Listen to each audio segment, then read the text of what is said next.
आज आहे मार्गशीर्ष महिन्याचा शेवटचा गुरुवार म्हणजे चौथा गुरुवार। सकाळी पहिल्यांदाचा हार बनवला जो आम्ही चौकटीवरती लावला।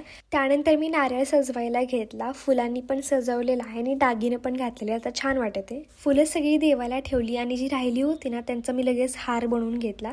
पुन्हा घराच्या बाहेर मी रांगोळी काढली सिंपल वाली आणि हे सगळी तयारी आम्ही सकाळीच करून ठेवली होती। मग लगेच दुपारच्या टायमिंगला जेवणाच्या तयारीला लागलो।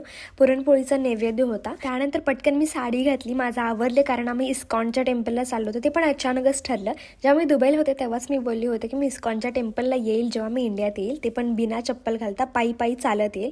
आणि जेव्हा मी एंट्री केली आत इतकं प्रसन्न वाटलं ना, गेल्यावरती आरती पण चालू होती। इतकं सुंदर मंदिर आहे ना, तिथून यायचं मनच होत ना, तिथंच बसावं असं वाटतंय। पण आम्हाला घरी येऊन पूजा वगैरे पण करायची होती। तुम्ही पण दर्शन करून घ्या आणि जर तुम्ही इस्कॉन टेम्पलला नाही आला कधी तर नक्कीच येऊन दर्शन घ्या। घरी पोहोचल्यावरती पहिल्यांदा कथा म्हटली, त्यानंतर पटकन आरती वगैरे करून घेतली। मी असं ऐकले की शेवटचा जो गुरुवार असतो तो इम्पॉर्टंट असतो, दुसरे नाही धरलं तरी चालेल पण हा इम्पॉर्टंट। तुम्हाला काय वाटतं? आणि मी जी लास्ट क्लिपमध्ये नोस्पिन घातली ती हवी असेल तुम्हाला तर लिंक टाईप करा कमेंटमध्ये। आणि असं होतं आमचा डे। Okay bye.